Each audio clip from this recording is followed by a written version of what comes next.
Neste vídeo eu falarei sobre a ideia de uma renda básica universal e, de modo geral, sobre programas de assistência social. O Brasil ele é um país de pobres, né? Um país de miseráveis. E o que seria pobreza, né? Existem vários índices para definir o que é uma situação de pobreza e ou extrema pobreza, tá? Segundo a ONU, a extrema pobreza são aquelas pessoas que não têm condições financeiras para garantir sequer uma refeição diária com todas as calorias que o corpo precisa, né? A pobreza também pode ser baseada na renda mensal familiar, tá? No Brasil, a extrema pobreza são as pessoas que vivem com renda mensal de no máximo R$ 300, tá? Aqui a gente já tem aproximadamente 500 milhões de pessoas, tá? Em torno de 7% da população. E aqui o que significa a pobreza, né? Significa fome, desnutrição, ausência de saneamento básico, ausência de serviços de saúde, ausência de água tratada, evasão escolar, falta de segurança, enfim, todas essas mazelas sociais que a gente conhece bastante. Seguindo esses mesmos critérios, né, os pobres teriam uma renda mensal então de no máximo R$ 800. Aqui a gente já tem mais 17% da população, algo em torno aí de 35 milhões de pessoas, tá? E também uma classe não muito usual esse termo, né? São os vulneráveis, com renda de até R$ 1.500 mensais, tá?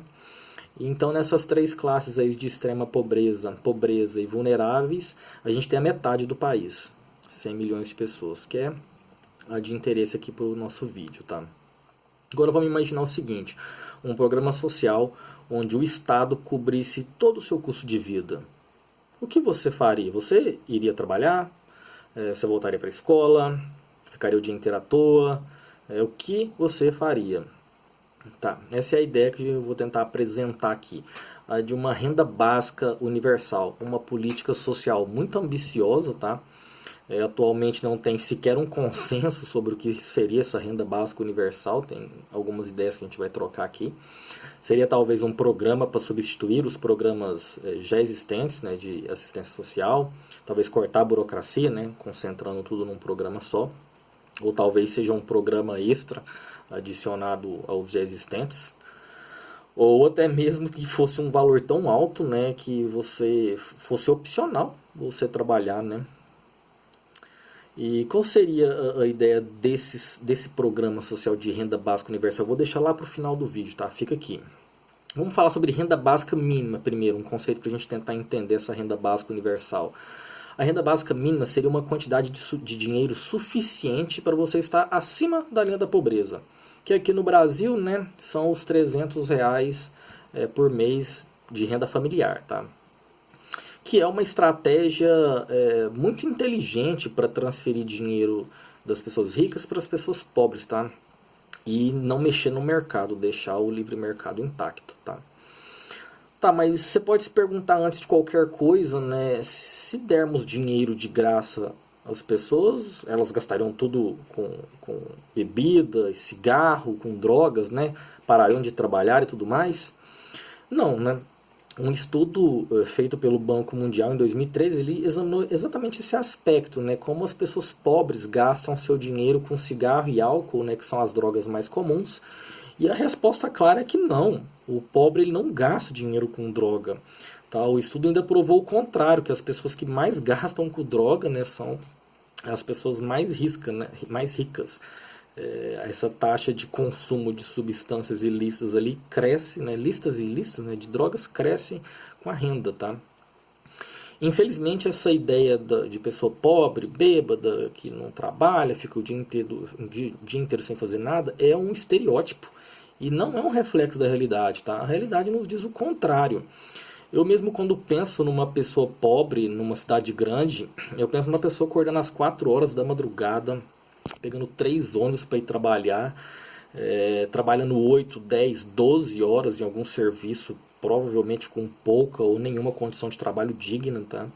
E no final do dia mais 3 horas para voltar para casa, chega em casa, faz comida, lava a louça, né, arruma a casa, cuida dos filhos, vai dormir, no dia seguinte começa tudo de novo. A minha definição de pobreza está nas pessoas que mais trabalham no país. A gente tem que desconstruir esse estereótipo, tá? Ah, mas o pobre é pobre porque ele é preguiçoso. Vamos acabar com isso, tá? Um estudo feito com renda básica universal no Canadá demonstrou que menos de 1% das pessoas nesse programa pararam de trabalhar. E que geralmente as pessoas que param de trabalhar foram principalmente para cuidar dos filhos, tá? Na média, as pessoas diminuíram a carga horária de trabalho diário, né? E que esse tempo extra que sobra, elas voltam a estudar, procuram por trabalhos melhores, né? Ou seja, preguiça e droga não é um problema aqui, tá? É um estereótipo. Então, por que os programas sociais que nós temos hoje em dia não resolvem os problemas da pobreza, né? Esses programas, eles têm todo um contexto, tá? Por exemplo, frequência escolar, né? Ter que prestar algum tipo de atividade, se você é obrigado a trabalhar, e você tem que aceitar qualquer tipo de trabalho, não importando se você se encaixa ou não naquela atividade. Isso tira muito da sua liberdade, tá? De escolha. E geralmente é um desperdício do seu tempo. E só serve, né, nesse caso do trabalho, para melhorar as estatísticas sobre o desemprego, né? Muito melhor seria você continuar estudando ou procurando um emprego melhor, né? Ou até mesmo começando um negócio, né? Que provavelmente é a melhor forma de se desenvolver, de melhorar a sua renda, né? E tudo mais.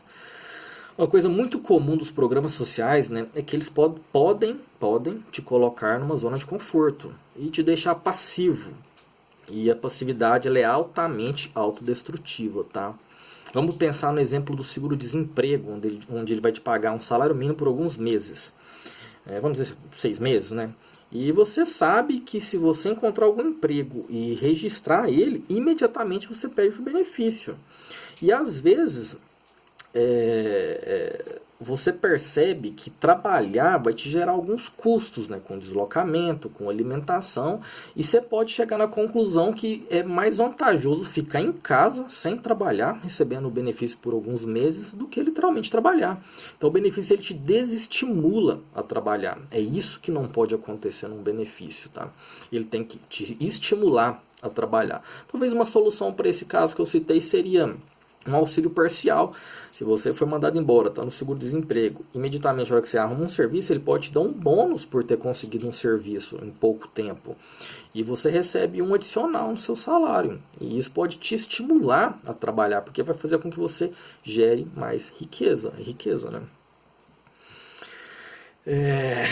Então, o que não pode acontecer é você trabalhar arduamente e diminuir sua renda, né? Isso jamais. Então, o programa ele não pode criar um teto. Ele não pode criar um valor, por exemplo, eu vou receber então um salário mínimo, vou ficar nesse teto porque é mais vantajoso para mim. Talvez trabalhar eu não passe desse teto e talvez pelos meus custos minha renda seja menor. Então, o que o programa tem que fazer é de criar um piso. Então, seria te auxiliar.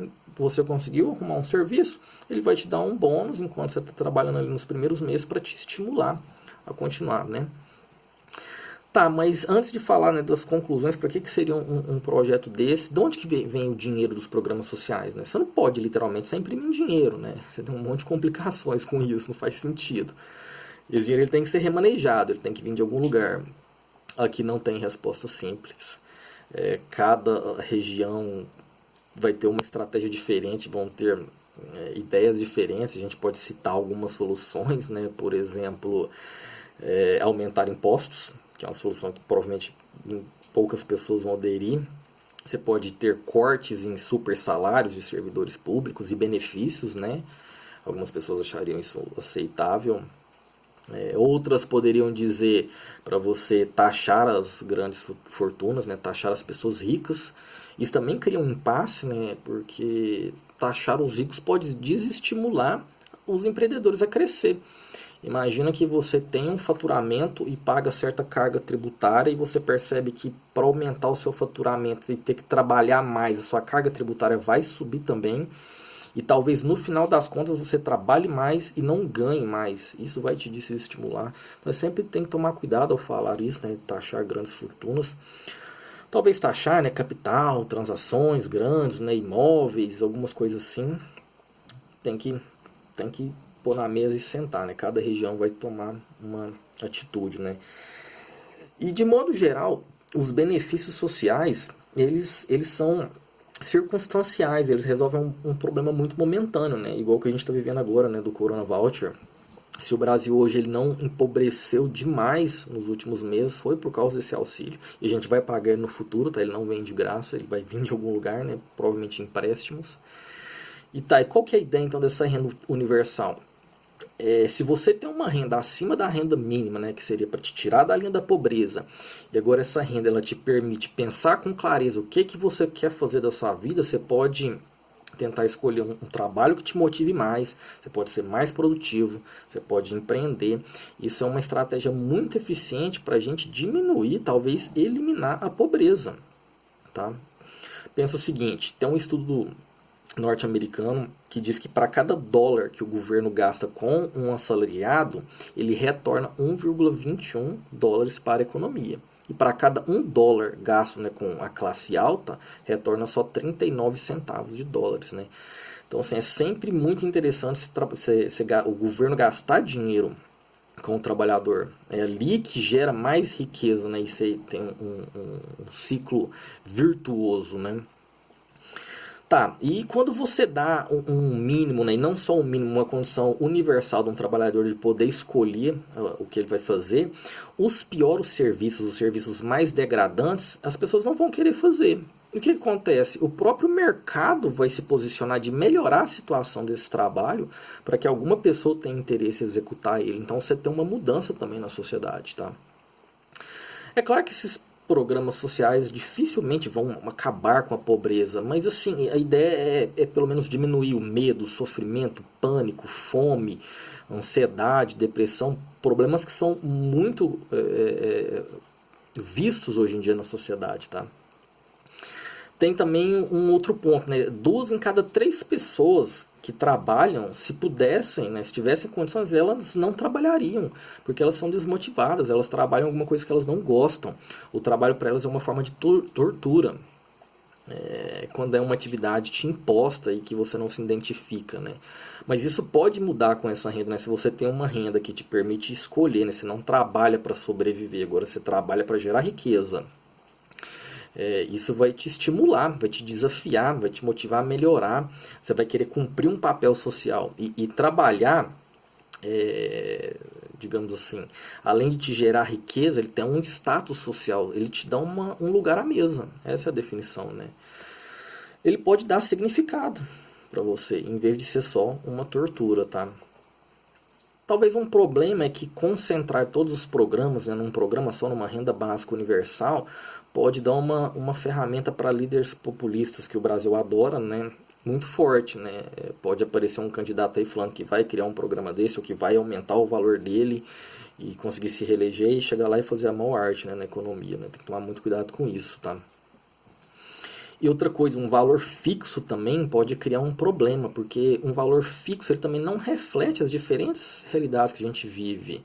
Vamos pensar o seguinte, se você paga o mesmo tanto para pessoas em lugares diferentes, que têm custos de vida diferentes, daí você vai fazer as pessoas migrarem para regiões. Então pensa, por exemplo, numa cidade como o Rio de Janeiro. As pessoas pobres migram para as favelas porque são mais baratas, então você concentra as pessoas pobres em uma região. É óbvio, né? Isso aumenta a desigualdade, cria um abismo entre essas duas pessoas. Elas estão agora fisicamente separadas, né? Então, assim, pode parecer muito absurdo, é um choque de realidade, uma ideia muito maluca, uma renda básica universal, o Estado cobrir todas as suas despesas, te dá uma grana. Pensando em dólar, esse valor é dado em torno de $1.000 mensais, $12.000 anuais, né? Hoje daria 4, 5 mil reais por mês. Imagina o governo te pagando isso para você ter a opção de ficar em casa. Mas o que eu quero refletir é que os estudos dizem que se você tem essa condição, você não vai ficar em casa. Falar que a gente é preguiçoso é um estereótipo muito ruim. Falar que você vai gastar tudo com droga é outro estereótipo muito ruim. É provável que com condições ideais, né, se você tivesse essa renda e sua preocupação não fosse sobreviver, não fosse comprar o prato de comida do almoço ou da janta, talvez você poderia se motivar em se empenhar, em se desenvolver, trabalhar e gerar riqueza e criar esse círculo virtuoso, né? E talvez sair desse modelo dos programas sociais que existem hoje que acabam que criam o teto, né? Então você fica acomodado para não sair porque tem um teto, você não consegue ganhar mais que aquilo, né? Como disse anteriormente, e criar sim um piso para que as pessoas tenham uma base sólida e firme para poder se desenvolver e assim gerar riqueza, né? Talvez um programa sustentável, com o intuito de eliminar a pobreza, né, diminuir o estresse da nossa vida, aumentar a nossa felicidade, fazer com que a gente tenha condição de poder escolher um trabalho melhor, né? É claro que tudo isso está no campo das ideias, né? Tchau, tchau.